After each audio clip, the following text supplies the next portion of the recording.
নমস্কার, welcome to jewellers. আজকে আমরা পঞ্চম শ্রেণীর দ্বিতীয় অধ্যায়টি শুরু করছি। ফিট অন ফিট দুটোরই উচ্চারণ একই, FEAT ফিট এবং FEET ফিট। এগুলোকে সাধারণত হোমোফোনস বলা হয়। হোমোফোনস কথার অর্থ হচ্ছে দুটোর উচ্চারণ একই হবে কিন্তু তার অর্থ আলাদা। অর্থাৎ আমরা বাংলায় যেটাকে বলি সমোচ্চারিত ভিন্নার্থক শব্দ, অর্থাৎ ভিন্ন অর্থ হবে কিন্তু উচ্চারণগুলো সমান, সেই ধরনের কথাকে ইংরেজিতে বলা হয় হোমোফোনস। তো সেই সমার্থক শব্দ নয়, মানে সমোচ্চারিত ভিন্নার্থক শব্দ, ভুল বললাম, সমোচ্চারিত ভিন্নার্থক শব্দ, অর্থাৎ সমান উচ্চারণ হবে সমোচ্চারিত কিন্তু অর্থ ভিন্ন, সেই জন্য বলা হয় সমোচ্চারিত ভিন্নার্থক শব্দ। তো এখানে ফিট, FEAT ফিট এরও উচ্চারণ ফিট এবং FEET ফিট এটারও উচ্চারণ ফিট। এখানে FEAT ফিট মানে হলো কীর্তি এবং FEET ফিট মানে হচ্ছে পা বা পায়ের পাতা। এখানে আমরা ফিট এর যে অর্থটা, FEAT ফিট এর অর্থটা কীর্তি বলে ধরবো না, আমরা এটাকে ধরবো যে শিখর, পায়ের মাধ্যমে বা পায়ের কেরামতির মাধ্যমে কীভাবে শিখরে পৌঁছানো গেল, পৃথিবীর সর্বোচ্চ স্থানে পৌঁছানো গেল, আমরা সেটা সম্পর্কে জানবো আজকের এই গল্পে। এই গল্প শুরু হওয়ার আগে আমরা দেখে নেব যে what do you see in the picture. এখানে আমরা কি দেখতে পাচ্ছি ছবিতে। এখানে প্রথমে প্রশ্ন লেখা আছে, which is the highest mountain peak in the world. পৃথিবীর মধ্যে সবচেয়ে উঁচু পর্বত শৃঙ্গ কোনটি। হোয়ার ইজ ইট লোকেটেড, এবং এটি কোথায় রয়েছে সেই সম্পর্কে এখানে বলা হয়েছে এবং তারই সম্পর্কে আমরা এই গল্পে জানব। তো মাউন্টেন বলতে মাউন্টেন পিক আমরা জানি মাউন্ট এভারেস্ট। সেই মাউন্ট এভারেস্টে কীভাবে চড়লেন এবং কারা চড়লেন, কারা প্রথম পৌঁছেছিলেন শিখরে, সেই সম্পর্কে আমরা এই গল্পে পড়ব। এখানে গল্পটা শুরু হয়েছে, Edmund Hillary and Tenzing Norgay were part of the British expedition to Mount Everest in 1953। অর্থাৎ এডমন্ড হিলারি এবং তেনজিং নোরগে যে ছিলেন তারা ব্রিটিশ অভিযান হয়েছিল কোথায় না, মাউন্ট এভারেস্টে। 1953 সালের একটা সময়ে মাউন্ট এভারেস্টে যে ব্রিটিশ এক্সপিডিশন বা অভিযান হয়েছিল, অভিযান বলতে একটা পরিকল্পনা মাফিক একটা কোনো দুঃসাহসিক কাজ করতে যাওয়াকে অভিযান বলা যেতে পারে। পরিকল্পনা করে কোনো একটা দুঃসাহসিক কাজকে সফল করার চেষ্টা করাকে অভিযান বলে। তো colonel John Hunt led the expedition. এখানে কর্নেল জন হান্ট এই যে অভিযানটা, এই অভিযানে নেতৃত্ব দিচ্ছিলেন, অর্থাৎ তার নির্দেশেই কিভাবে পর্বতে চড়া হবে বা কিভাবে কে যাবে সেই সম্পর্কে তিনি তত্ত্বাবধান করবেন। Hunt selected a team of people all of whom were experienced climbers. Hunt selected a team of people, Hunt কিছু মানুষদেরকে বেছে নিয়েছিলেন, সিলেক্ট করা আছে বেছে নেওয়া, অল অফ হুম যাদের মধ্যে প্রত্যেকে, ওয়ার এক্সপিরিয়েন্সড ক্লাইম্বার্স যাদের মধ্যে প্রত্যেকেই অভিজ্ঞ পর্বতারোহী ছিলেন। ক্লাইম্বার্স কথার অর্থ হলো পর্বতারোহী, যারা পর্বতে চড়তে পারদর্শী হন বা যারা পর্বতে চড়ে থাকেন। Edmund Hillary are climber from নিউজিল্যান্ড। এডমন্ড হিলারি ছিলেন নিউজিল্যান্ডের একজন মানুষ যিনি পর্বতে চড়তে পারতেন। And Tenzing Norgay are Sherpa from India, এবং তেনজিং নোরগে ছিলেন একজন শেরপা, ভারতীয় শেরপা। শেরপা কাদেরকে বলা হয় না, নেপালের হিমালয় বা যে হিমালয় বসবাসকারী যে তিব্বতী যে আদিম মানে তিব্বতী এলাকার বসবাসকারী যে সমস্ত মানুষ তাদেরকে সাধারণত শেরপা বলা হয়। যারা পর্বতে চড়তে মানে পারদর্শী, যারা সাধারণত কুলির কাজ করে থাকেন, অনেকে পর্বতে যারা চড়েন অ্যাডভেঞ্চার করতে আসেন তাদের সঙ্গে যে কুলির কাজ করে তাদেরকে শেরপা বলা হয়। তো তেনজিং নোরগে একজন শেরপা ছিলেন এবং were among the 11 chosen climber, যে 11 জন পর্বতারোহীদের বেছে নিয়ে হয়েছিল, মানে 11 জন যে মাউন্ট এভারেস্টের চূড়ায় পৌঁছাতে পারবে সেরকম বেছে নেওয়া হয়েছিল আর কি। তারপরে কি হয় না, আমরা পেজ নাম্বার 24-তে দেখব যে আফটার মান্থস অফ প্ল্যানিং, অর্থাৎ অনেক মাস পরিকল্পনা করবার পর, প্ল্যান করবার পর, the team began to climb. এবার ওই দলটি চড়বার কাজ শুরু করে। চড়বার বলতে কোথায় চড়বার কাজ না, মাউন্ট এভারেস্টের শিখরে যে পৌঁছানোর কাজ সেটা পরিকল্পনা করে দেয়। Out of all the climbers,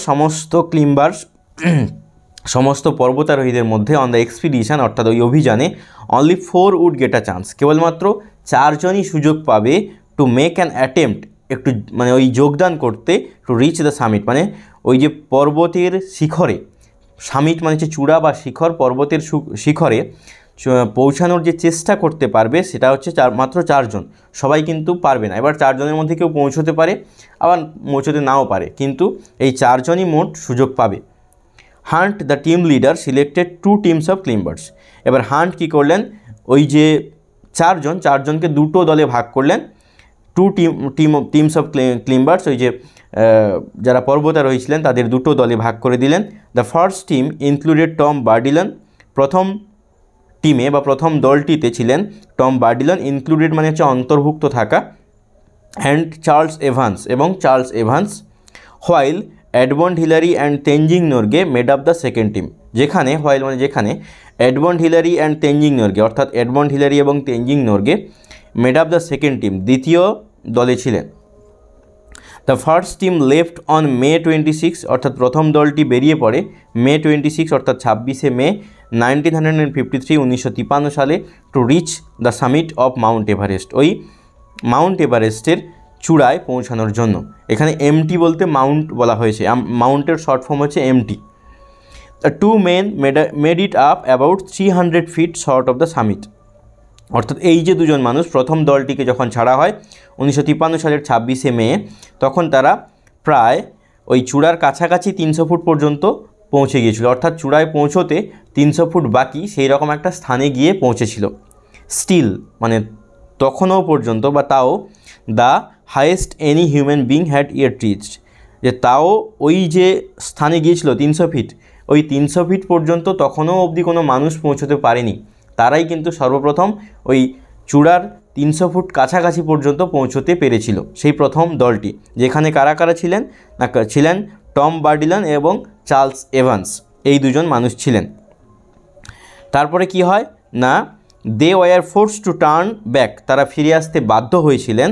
after they encountered bad weather, after মানে পরে, দে এনকাউন্টার্ড কথার অর্থ হচ্ছে বাধাপ্রাপ্ত হওয়া।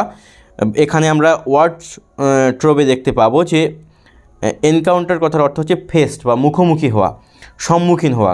কিসের সম্মুখীন হয়েছিল? ব্যাড ওয়েদার, খারাপ আবহাওয়া। যখন তারা খারাপ আবহাওয়ার সম্মুখীন হলো, তারা সিদ্ধান্ত নিল তাদেরকে ফিরে আসতে হবে, এগোতে গেলে কোনো দুর্ঘটনা ঘটতে পারে, তো তারা ফিরে আসে। অ্যাট 4 AM অন মে 29, 1953, অর্থাৎ 29শে মে 1953 সালের, অর্থাৎ ওই 26 তারিখে যারা রওনা দিয়েছিল তারপরে, মানে 26, 27, 28, 29 ওই সময়ই 2-3 দিন পরে। তো দেখা কী হয় না, Hillary and Norgay অ্যাওক and got ready for their climb. এবার সেকেন্ড টিমে ছিলেন হিলারি এবং নরগে, তারা এবার চড়ার কাজ শুরু করে, ready for their climb. Hillary discovered that his boots had frozen and spend 2 hours defrosting them. Hillary discover that, Hillary দেখতে পেলেন, বা ডিসকভার মানে আবিষ্কার করা বা খুঁজে পাওয়া, দেখতে পেলেন যে হিজ বুটস, তার যে বুটগুলো ছিল, হ্যাড ফ্রোজেন মানে হচ্ছে জমে যাওয়া, বরফ জমে যাওয়াকে বলা হয় ফ্রোজেন, অ্যান্ড স্পেন্ড 2 hours এবং 2 ঘন্টা কাটিয়েছিলেন ডিফ্রস্টিং দেম। ডিফ্রস্টিং মানে বরফ ছাড়ানো, ওই বুট থেকে বরফ ছাড়াতে প্রায় 2 ঘন্টা লেগেছিল, 2 hours। The 2 men left camp at 6:30 AM এবং সেখান থেকে দুজন মানুষ 6:30টার সময় বেরিয়ে পড়েন। আপন দেয়ার ক্লাইম্ব, তাদের চড়বার সময়, দে কেম আপন বা one particular difficult rock face, তারা একটা নির্দিষ্ট একটা কঠিন পাথরের মুখোমুখি হয়, যেটাতে চড়তে অসুবিধে হতে পারে। But Hillary found a way to climb it, কিন্তু হিলারি একটা পথ বের করলেন যাতে এটাতে চড়ে আরও এগিয়ে যাওয়া যায়, সেটার একটা পথ বের করলেন। The rock face is now called Hillary step, এই যে রক ফেসটা, এটাকে এখন হিলারি স্টেপ বলে বলা হয়। অ্যাট 11:30 AM অর্থাৎ 11:30টার সময় সকালবেলা, AM মানে সকালবেলা, Hillary and Norgay reach the summit of Mount Everest, তারা মাউন্ট এভারেস্টের চূড়ায় কিন্তু পৌঁছে যায়, অর্থাৎ তারা সফল হয়। Hillary reached out to shake Norgay's hand, এবার হিলারি তার হাতটাকে বাড়িয়ে দেয় নরগের সঙ্গে হ্যান্ডশেক করবার জন্য, হাত মেলানোর জন্য। But Norgay gave him a hug in return, কিন্তু নরগে তাকে হাগ করে বা জড়িয়ে ধরে, হাগ মানে হচ্ছে জড়িয়ে ধরা, ইন রিটার্ন পরিবর্তে। যখন সে হাত মেলাতে যাবে তেনজিং নরগে, মানে এডমন্ড হিলারি, তিনি যখন হাত মেলাতে যাচ্ছেন তখন নরগে তাকে জড়িয়ে ধরলেন। The 2 men enjoyed only 15 minutes at the top of the world, এবং এই দুজন মানুষ 15 মিনিট ধরে সেখানে উপভোগ করলেন, বেশি সময় উপভোগ করতে পারলেন না। কেন কি না, at the top of the world, পৃথিবীর সর্বোচ্চ স্থানে, পৃথিবীর সর্বোচ্চ শৃঙ্গ হচ্ছে মাউন্ট এভারেস্ট, অর্থাৎ ওটাই হচ্ছে পৃথিবীর সবচেয়ে উঁচু জায়গা, ওর চেয়ে উঁচু জায়গা নেই। সে কারণে বলা হয়েছে যে top of the world because of their low oxygen supply. তাদের অক্সিজেন সাপ্লাই বা অক্সিজেনের যে যোগান সেটা কমে আসছিল, ফুরিয়ে আসছিল, তাই সে কারণে বেশি সময় ওখানে স্পেন্ড করতে তারা কাটাতে পারেনি। They spend their time taking photographs, তারা সময় কাটিয়েছিল তাদের ছবিগুলোকে নিয়ে বা ছবি তুলতে। অ্যান্ড এনজয়িং দ্য ভিউ মানে হচ্ছে দৃশ্য, ওই দৃশ্যটাকে উপভোগ করতে করতে এবং ছবি তুলতে তুলতে তাদের সময়গুলো কাটাচ্ছিল।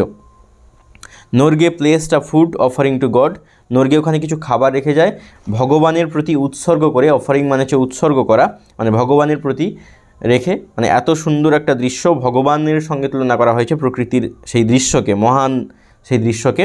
এবং নর্গে ভারতীয় এবং তিনি ভগবানে বিশ্বাস করতেন, তো তিনি গডকে তিনি খাবার অফার করলেন। When their 15 minutes were up, যখন তাদের 15 মিনিট শেষ হলো, Hillary and Norgay made their way back down the mountain, Hillary এবং নর্গে তারা ওই পর্বত থেকে নিচে নেমে আসার কাজ শুরু করেন। এভাবেই আমাদের এই গল্পটা শেষ হয়েছে। আমরা পরবর্তী গল্প আলোচনা করব পরবর্তী ভিডিওতে, এবং তার সঙ্গে সঙ্গে আমরা অ্যাক্টিভিটিগুলোও অভ্যেস করব। আমাদের সঙ্গে থাকো। তো থ্যাংক ইউ ফর ওয়াচিং। সবাই ভালো থেকো এবং পড়াশোনা ভালো করে করো যাতে একটা ভালো রেজাল্ট পাওয়া যায়। আমি অবশ্যই তোমাদেরকে হেল্প করার চেষ্টা করব। Thank you.